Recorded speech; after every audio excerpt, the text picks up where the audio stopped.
What's in the basket? Well, shall we have a look? Oh, this is a deep basket. Oh, no sharp teeth this time, guys, to nip me fingers. Actually feels nice and soft. Oh, what's that smell? Oh, what? Oh, you haven't, have you? You dirty little...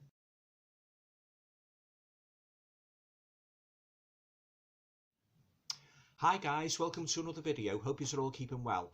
Now, this is going to be the second part in a three-part video series in which I talk about the three Basket Case movies in this awesome Blu-ray trilogy I bought the other day from HMV. Now, I watched Basket Case 2 the other night, and I'd just like to give you my thoughts on it. But before I do, I'd just like to give a little bit of background, on the movie in case you haven't seen it yet. Okay, so Basket Case 2 is a 1990 horror comedy movie written and directed by Frank Henenlotter, who of course was also responsible for the first Basket Case.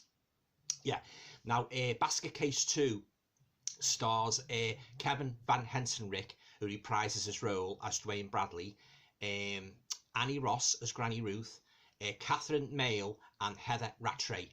Now, the basic premise of the movie is that, the movie, although made a good 8 years later, after the first Basket Case, this sequel, Basket Case 2, it carries on directly after the end of the first movie.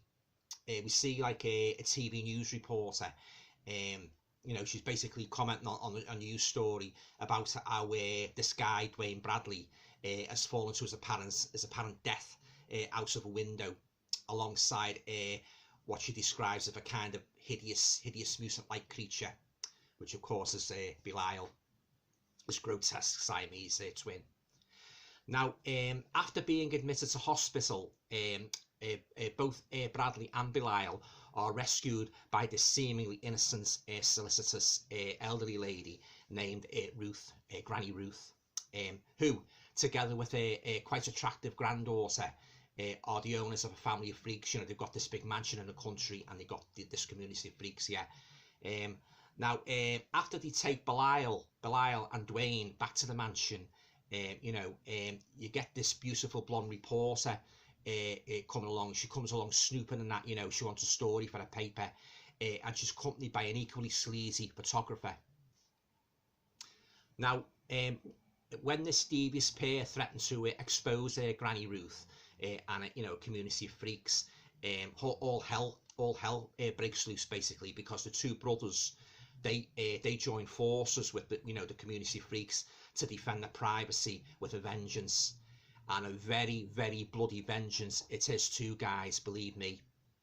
Now, as well as the reporter and the photographer, you've got another equally sleazy guy who runs this carnival of freaks.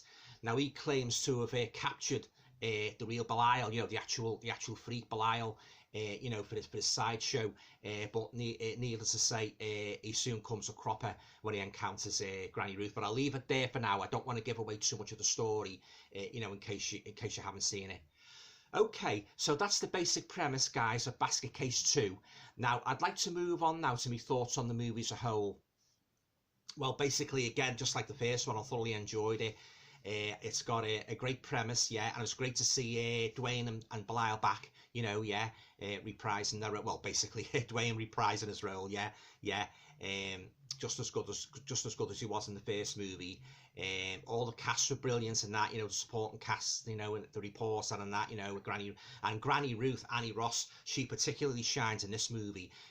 She's a fantastic character. She's a real matriarch and that, and she doesn't pull any punches when she encounters anybody she doesn't like, no nonsense and that. Oh very authoritative, dominant figure. And then you've it's got lovely cinematography, very well shot, lovely colours and that. Well, of course, the first one was shot on 16mm, on very, very basic film strip. But of course, this one being made 8 years later, it's more sort of like I think it's shot on 35mm.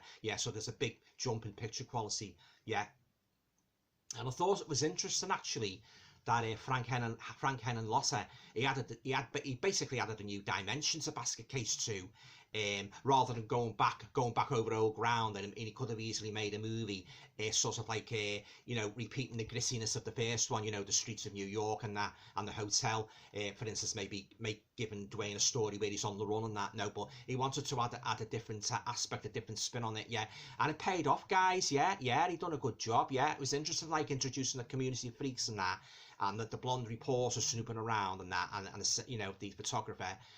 I'll say the rest of the supporting cast, the girl who played the daughter, the granddaughter, she's very good in that, I was thoroughly enjoyed it, guys. Basket Case 2, it was an above average sequel. And the freaks and that, the makeup was very good on them and that, they were sort of like as hideously deformed as Belial was himself, so the makeup artist done a fantastic job, doing the makeup on all these freaks and that. And I believe, according to the special features, the interview that Frank Hennon Lotter did, he wanted to make the freaks sort of like even beyond what you'd see, like, actual photographs of freaks. He wanted to make them different and that, so he didn't really want to replicate the sadness of the, being an actual deformed freak. He wanted to sort of like put an extra spin on it, a sort of out there spin on it. And again, it paid off, guys, because there's some really strange faces in this, guys, I tell you, And in regard to the kills, well, they were all quite bloody, quite horrific and that, And again, Belial doesn't pull any punches and that as he jumps out the baskets and tears people's faces to ribbons and that. Oh yeah, one of the most malevolent monsters I've ever seen in a horror movie. I mean, I never knew a human face, could be so stretched and contorted into such a hideous expression and that. So as I say, Basket Case 2, it's an above average sequel, and it's certainly worth checking out. I think it's a movie that will have you both laughing and laughing. It'll leave you horrified and it'll leave you laughing all at the same time, And as I say, Frank Hennon Lotter, he was really on the money getting the balance right with this movie, he done a great job, Okay, so on to me rating now, from 1 to 10, on the movie as a whole. Again, guys, I've got to give this movie a whopping 10 out of 10. It was just as good as the first one.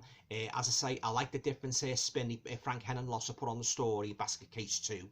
And he done a real good job. I like Granny Ruth. As I say, she really shone in this movie, and again, as I say, the guy who played Dwayne, he was really on the money in his role, and okay, he's a little bit more dottier in this movie and that, because all what he's been through and that, and I like the fact that the way they brought him back to life as well, because I believe when they were considering doing a, when it was put forward to do a Basket Case 2, according to what Frank Hennon Lotter said, he said, well, are we going to bring him back? He's dead. He's jumped out the window, but they got round that guy as well. So I enjoyed it. I highly recommend it. If you haven't seen this movie and you like your horror movies a little bit sort of like a little bit idiosyncratic, a little bit out there, I highly recommend Basket Case 2. Okay, so that concludes my review of Basket Case 2. Hope you enjoyed it.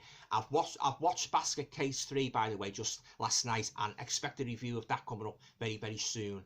Okay, guys, so if you like the video, please feel free to share, subscribe, comments, and all going well, I'll be back soon with my third and final review of this awesome Basket Case trilogy, and that will be Basket Case 3. Stay safe. Thanks for watching.